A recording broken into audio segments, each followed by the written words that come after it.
Kile would give you an open about baseball tonight. It is about a tragedy in baseball, and the baseball family has suffered. Darryl Kile, 33 years old, a pitcher with the St. Louis Cardinals, found dead in his hotel room in Chicago where the Cardinals were playing. Cause of death at this point, not known. His dad died at 44 from a brain aneurysm. Maybe that's it. The Mets are familiar with him. A no-hitter pitched against the Mets September 8, 1993. Kile was playing with Houston, one of 3 teams he played for. He went from Houston to Colorado and then on to the St. Louis Cardinals, where he was playing until his death today. The game today in Chicago was canceled.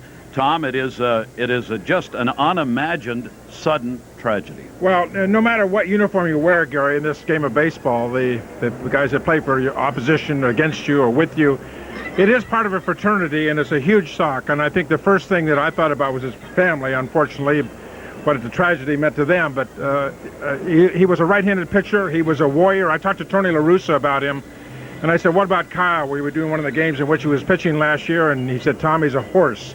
You give him the ball, he goes out there, he doesn't whine, he doesn't snivel.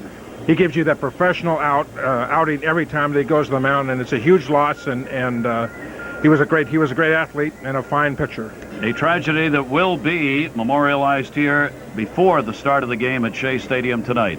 Darryl Kile, 33 years old, leaves behind a wife, Flynn, 3 children, twins age 5 and a 1-year-old. Be performed tonight in center field by the Spring Baptist.